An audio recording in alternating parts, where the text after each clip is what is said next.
ایک گاؤں تھا جس میں اچانک ہی رہسمی موتیں ہونے لگی اور تالاب کے کنارے کئی کٹی ہوئی لاشیں ملی، جس کی وجہ سے گاؤں کے لوگ بہت گھبرائے ہوئے تھے۔ اور وہاں پر محسن نام کا ایک آدمی گاؤں سے پڑھ لکھ کر آیا۔ جب سے وہ آیا اس دن سے ہی موتیں ہونا شروع ہو گئی تھی اور گاؤں والے اس کی وجہ سے بہت پریشان تھے کہ یہ روز ہی کوئی نہ کوئی قتل ہو جاتا ہے، لیکن اس کے پیچھے کس کا ہاتھ ہو سکتا ہے۔ سب کو موہنی پر شک تھا۔ ابھی باتیں کر رہے تھے کہ اوپر سے موہنی آ گیا اور اس نے پوچھا، بھائی کیا بات ہے؟ تو انہوں نے کہا، نہیں کوئی بات نہیں، بس ہم ٹائم پاس کر رہے ہیں۔ تو اس طرح انہوں نے آپس میں صلاح کی کہ کس طرح اس کا پتہ لگایا جائے کہ کون قتل کر رہا ہے۔ رات کے وقت موہنی جو ہے نکلتا اور گھروں کی طرف جاتا، تو اس نے ایک دروازہ کھٹکایا اور آدمی باہر آیا، تو اس نے دیکھا کہ اس کے ہاتھ میں چھرا ہے اور وہ اس کو قتل کرنے کے لیے آیا ہے۔ تو وہ آپس میں باتیں کرنے لگتے ہیں اور موہنی کہتا ہے کہ یہ لو چھرا، میں بیچنے کے لیے آیا ہوں۔ تو بھائی دوسرا آدمی کہتا ہے، مجھے تو نہیں چاہیے، میرے پاس تو پہلے بھی بہت زیادہ ہیں۔ تو اس کی وجہ سے موہنی کو بہت غصہ آ جاتا ہے اور کہتا ہے، اگر تم نے یہ نہ لیا تو میں تم کو مار ڈالوں گا۔ تو وہ موہنی کو دھکا دیتا ہے اور موہنی نیچے گر جاتا ہے اور اس کو بہت زیادہ غصہ آ جاتا ہے اور اس کی شکل بدلنے لگتی ہے اور وہ آہستہ آہستہ شیطان میں تبدیل ہو جاتا ہے اور اس کو کہتا ہے کہ اگر تم نے مجھے غصہ دلا دیا ہے اب میں تم کو نہیں چھوڑوں گا۔ دوسرا آدمی کہتا ہے، ارے ارے جاؤ جاؤ، نکلو میرے گھر سے۔ تو موہنی کہتا ہے، نہیں اب میں تمہیں مار کر ہی چھوڑوں گا۔ اتنے میں موہنی جو ہوتا ہے وہ غصے میں آ کر دوسرے آدمی کو اپنے کندھوں کے اوپر اٹھا لیتا ہے اور دریا کے طرف چلنے لگتا ہے۔ دوسرا آدمی بہت زور سے چلاتا ہے کہ بچاؤ بچاؤ، لیکن کوئی نہیں آتا اور وہ سمندر کے کنارے جا کر اس کو پٹک دیتا ہے، اس کا ایک بازو اور ایک پیر کھا جاتا ہے۔ تو گاؤں والے یہ دیکھ کر بہت پریشان تھے اور انہوں نے صلاح کی کہ ہم کسی طرح موہنی کا پتہ لگائیں کہ وہ کیا کرتا ہے۔ تو انہوں نے وہ لاش دیکھی اور پریشان ہو کر یہ صلاح انہوں نے کی اور وہ آہستہ آہستہ رات کو موہنی کے گھر کی طرف جانے لگے، لیکن موہنی کو دیکھ کر وہ گھروں میں چھپ گئے اور دیکھنے لگے کہ کون قتل کرتا ہے۔ تو موہنی نے باری باری سب کا دروازہ کھٹکایا لیکن کوئی بھی باہر نہ آیا۔ تو اتنے میں صبح ہو گئی، تو صبح کوئی بھی قتل نظر نہ آیا۔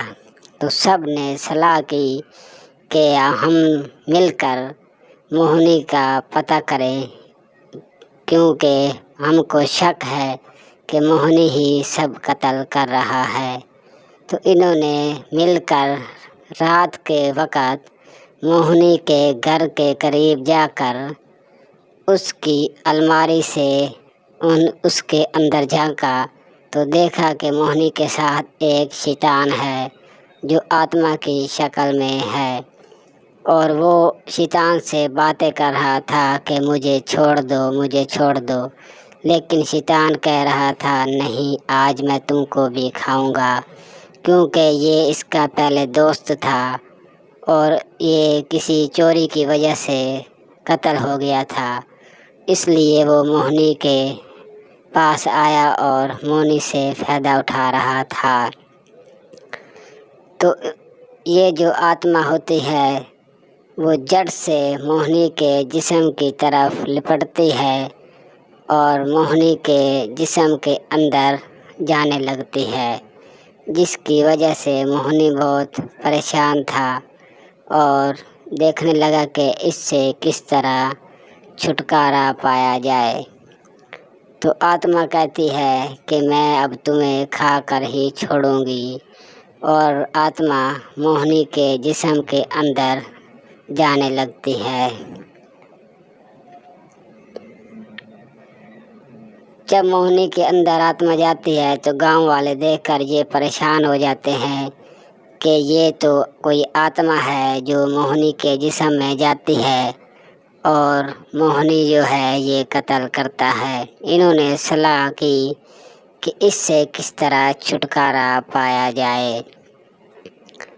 ابھی یہ بات کر ہی رہے تھے کہ اتنے میں گھر سے موہنی کو آواز آئی اور موہنی جڑ سے باہر نکلنے لگا۔ دیکھتے ہی دیکھتے گاؤں والوں نے یہی فیصلہ کیا کہ کسی طرح اس کا علاج کیا جائے ورنہ ہم سب ختم ہو جائیں گے۔ اتنے میں موہنی دروازے سے باہر آ جاتا ہے اور ان کو کہتا ہے، اچھا تم نے سب باتیں سن لی ہیں، اب میں تم کو نہیں چھوڑوں گا۔ اور موہنی بھاگ کر گاؤں والوں کے پیچھے لگ جاتا ہے، جس کی وجہ سے گاؤں والے ڈر کر بھاگنے لگتے ہیں اور آپس میں صلاح کرتے ہیں کہ اس سے کس طرح چھٹکارا پایا جائے۔ تو یہ دیکھتے ہیں کہ عنقریب ہی کچھ ڈنڈے پڑے ہوتے ہیں، یہ بھاگ کر ان ڈنڈوں کو اٹھاتے ہیں اور موہنی کو پیٹنے لگتے ہیں، جس کی وجہ سے وہ بھوت موہنی کے جسم سے بھاگ کر نکل جاتا ہے اور یہ موہنی کو کوٹنے لگتے ہیں۔ موہنی بہت چلاتا ہے کہ مجھے چھوڑ دو، میں موہنی ہوں، میں بھوت نہیں ہوں، لیکن وہ مار مار کر اس کو بے ہوش کر دیتے ہیں۔ جب یہ بے ہوش ہو جاتا ہے تو یہ اس کو اٹھا کر لے جانے لگتے ہیں، لیکن موہنی کو ہوش آ جاتا ہے اور وہ بتاتا ہے کہ میں کوئی بھوت نہیں ہوں، لیکن میرے اندر ایک بھوت آ جاتا ہے جس کی وجہ سے مجھے یہ سب کام کرنے پڑتے ہیں۔ یہ دیکھ کر ہی بھوت سمجھ جاتا ہے کہ اب اس سے کس طرح فائدہ اٹھایا جائے۔ وہ پھر بھاگ کر موہنی کے اندر چلا جاتا ہے اور ایک گاؤں والوں کو پکڑ کر مارنے لگتا ہے۔ تو تبھی دوسرا گاؤں والا اس کے اوپر ایک رسی پھینکتا ہے، جس سے موہنی اور وہ آتما پکڑی جاتی ہے، اور موہنی کہتا ہے کہ مجھے چھوڑ دو، کیونکہ آتما بھی اسی کے ساتھ رسی کے ساتھ بندھ گئی تھی۔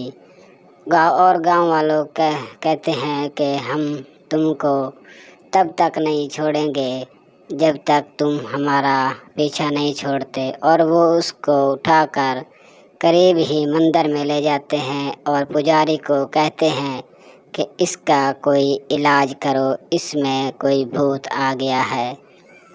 تو پنڈت کہتا ہے کہ ٹھیک ہے، میں اس کا علاج کرتا ہوں۔